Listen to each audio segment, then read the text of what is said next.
ចេញត្រៀបលក្ខណៈគ្រួសារជើងនេះបាទគឺគិតថាផ្លូវដ៏សែនវែងឆ្ងាយបាទជាមួយនឹងទស្សនវិជ្ជាវាលស្រូវវាលស្រែកាត់ព្រៃកាត់ភ្នំជ្រោះជ្រងជ្រលងដងអូភ្នំតូចភ្នំធំព្រៃព្រឹក្សាលតាវត្តតាមផ្លូវគឺទស្សនវិជ្ជាដ៏សែនស្រស់ស្អាតបាទក្នុងនោះដែរបានឆ្លងអស់ហើយបាទស្ពានវែងស្ពានខ្លីស្ពានទាបស្ពានខ្ពស់បាទចឹងថាតើដំណើរកំសាន្តមួយនេះបាទមានលក្ខណៈរលូនឬក៏ទស្សនវិជ្ជាអ្វីខ្លះដូច្នេះខ្ញុំបាទសូមជម្រាបជូនបងប្អូនតែម្ដងព្រោះបងប្អូនដែលមានដំណងដំណើរកំសាន្តបាទទៅកាន់ជ្រោះសុភមិត្តឬក៏ជ្រោះព្រះនិមិត្តនេះគឺបងប្អូននៅនេះខ្ញុំគោលដៅចេញពីខេត្តស្ទឹងត្រែងទៅបាទគឺបងប្អូនអាចធ្វើដំណើរតាមស្ពានមេគង្គបាទស្ពានមេគង្គគឺជាស្ពានមួយដែលនៅក្នុងខេត្តស្ទឹងត្រែងបាទដែលឆ្លងកាត់ទន្លេមេគង្គតែម្ដងបាទហើយដែលមានចម្ងាយប្រហែលជាជាង30គីឡូម៉ែត្រប៉ុណ្ណោះទៅដល់ជ្រោះព្រះនិមិត្តបាទសម្រាប់ឯការធ្វើដំណើរវិញគឺស្រួលបងប្អូនយើងណាផ្លូវមិនពិបាកទេព្រោះផ្លូវកស៊ូខ្នល់ជាតិរហូតបាទចេញពី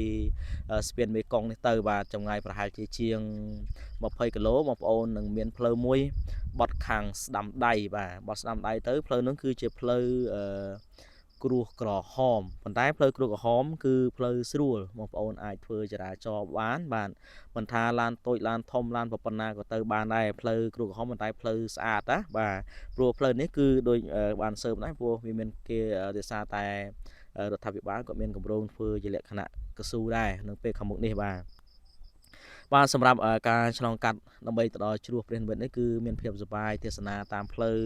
បាទអមជាមួយព្រៃភ្នំដ៏សែនពណ៌បៃតងខៀវស្រងាត់ស្រស់បំប្រងបាទក្រោយទៅទឹកភ្លៀងព្រះវរុនបង្អោមមេធំបាទសម្រាប់ទស្សនវិជ្ជាតាមដងផ្លូវនេះគឺយើងដូចបានជម្រាបជូនបងប្អូនអរគ្នាថាពិតជាសែនស្រស់ស្អាតបាទក្នុងនោះមានសភាវៈជាច្រើនបាទដូចជាមរឹកគីនៅតាមដងព្រៃភ្នំជួសជ្រងចលងដងអូជួសជ្រងចលងដងភ្នំគឺឃើញសពអស់គឺថាសប្បាយរីកអារម្មណ៍យ៉ាងដែរតាបានលក្ខណៈគ្រួសារអញ្ចឹងបងប្អូនដែលមកកំសាន្តបែបលក្ខណៈព្រៃភ្នំមានទឹកជ្រោះមានអីបែបនេះគឺថាសប្បាយហើយទទួលវិញគឺបាននៅគេថាអារម្មណ៍ល្អប្លែកហើយបែបសប្បាយប្លែកអារម្មណ៍ផងដែរបាទនេះគឺជាទស្សនវិជ្ជាទូទៅហើយដែលខ្ញុំបានបង្ហាញចែកជូនបងប្អូនដែលមានដំណងដំណើរកំសាន្តមកគឺបងប្អូនមិនចាំបាច់សួរអីច្រើនហើយក៏ក្រែងថាអូទៅមិនទួចទៅដឹងអីចឹងឥឡូវបងប្អូនបានឃើញស្រាប់គឺផ្លូវមិនលំបាកទេផ្លូវស្រួលថ្មីតែផ្លូវនោះវាផ្លូវគ្រួសក្រហមមែនតែផ្លូវវាស្រួលណាបាទផ្លូវធ្វើដំណើរស្រួលមិនលំបាកមិនជាប់ផុងផាយអីនោះទេព្រោះលក្ខណៈផ្លូវហ្នឹងគេធ្វើថែជាប្រចាំស្អាតបាទ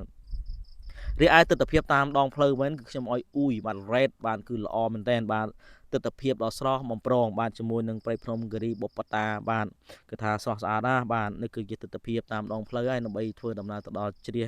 បាទសំទោសជ្រោះព្រះនិមិត្តបាទឥឡូវនេះគឺយើងកាន់តែគៀកគិតមែនតើហើយបាទសម្រាប់ទៅដល់ជ្រោះព្រះនិមិត្តបាទយើងដល់ទីកន្លែងនេះគឺមានអាស្រមមួយបាទនៅខាងស្ដាំដៃបាទគឺខ្ញុំបានភ្លេចឈ្មោះបាត់ហើយអាស្រមនេះបាទដល់គ្នាបានឃើញហើយមានផ្លាកស្រាប់បាទក្នុងសហគមន៍ធ្លាក់ទឹកធ្លាក់ព្រះនិមិត្តនេះបានមានចម្ងាយប្រមាណជា3គីឡូតែប៉ុណ្ណោះពី